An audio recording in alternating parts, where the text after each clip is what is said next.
ambassadeurs,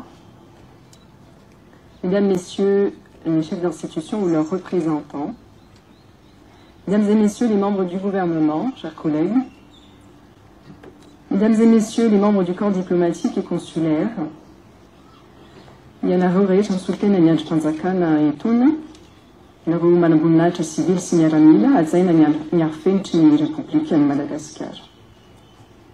Mesdames et Messieurs les représentants des organisations internationales et régionales, des institutions spécialisées des Nations Unies et des agences gouvernementales, distingués invités, Mesdames et Messieurs, Tuklasi et Tukvavi. En ce 14 juillet, journée marquant la fête nationale de la République française, je tiens à adresser, au nom de son Excellence Monsieur le Président de la République de Madagascar, son Excellence Monsieur Ange Razoui, du gouvernement malagasy, ainsi que du peuple malagasy, nos plus sincères félicitations au peuple français et à ses institutions. Cette journée symbolique nous rappelle non seulement la Révolution française, mais surtout les idéaux universels de liberté, d'égalité et de fraternité qui l'ont inspirée. Ces valeurs résonnent profondément dans notre conscience collective, car elles constituent également les fondements de notre engagement démocratique et de notre aspiration pour un avenir harmonieux et prospère pour Madagascar.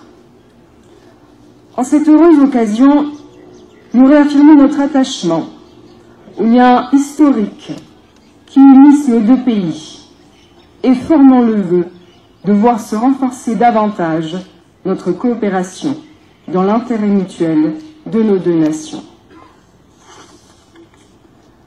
Monsieur l'ambassadeur, vous l'avez dit, l'année 2025 constitue une étape significative dans les relations entre Madagascar et la France. La visite d'État effectuée en avril dernier par son Excellence M. Emmanuel Macron, président de la République française, la première d'un chef d'État français à Antananarive depuis 2 décennies, a revêtu une dimension historique et symbolique, tout en ouvrant la voie à un partenariat renouvelé, résolument orienté vers l'avenir.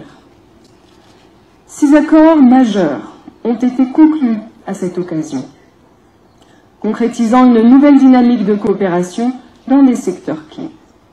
Dans l'énergie, l'extension du projet hydroélectrique de Gouloubé favorisera l'accès à l'électricité, indispensable au développement. Dans l'agriculture, le programme PAPAM 2 soutiendra plus de 60 000 exploitations familiales, renforçant la sécurité alimentaire et les revenus ruraux. Dans l'éducation, 2 conventions visent à améliorer l'enseignement de base et à faciliter l'insertion des jeunes.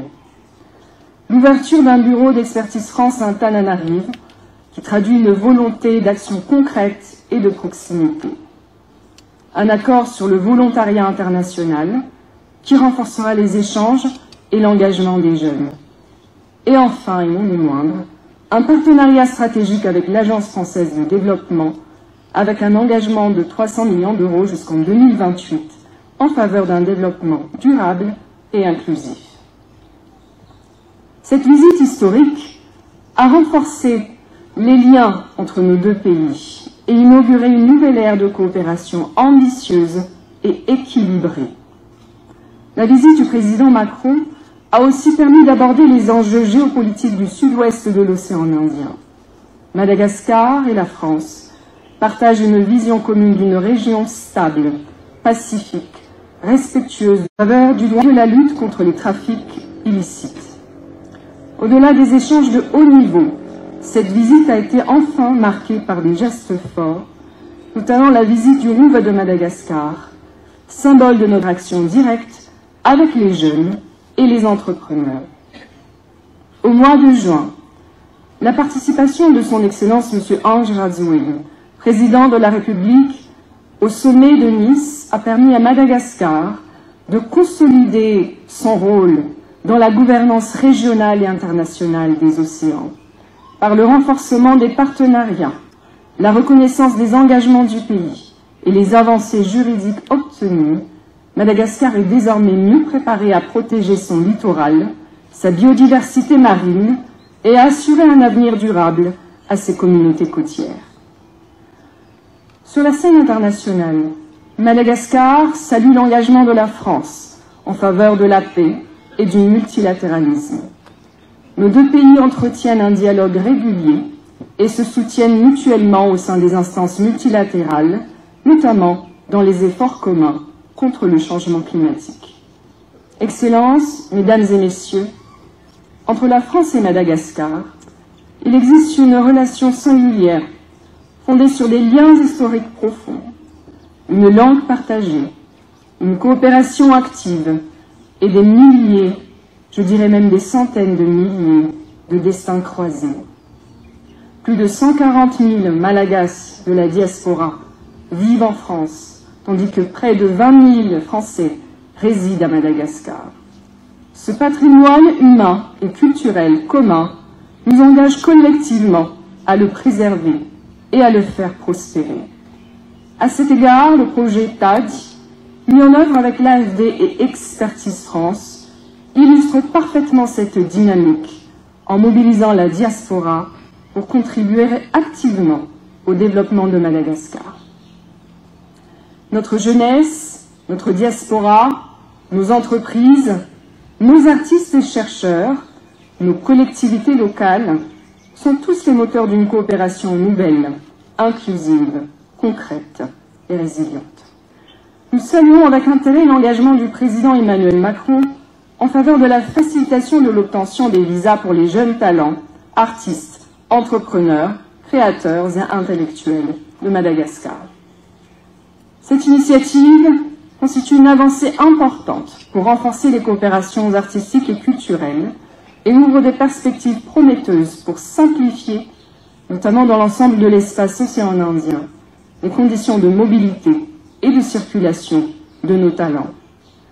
Le 30 juin dernier, à Paris, nous avons, avec M. Jean-Noël Barrot, ministre de l'Europe et des Affaires étrangères et sa délégation, échangé de manière franche sur la question des îles Sambach, Ampil, Mandalove et Bedimak.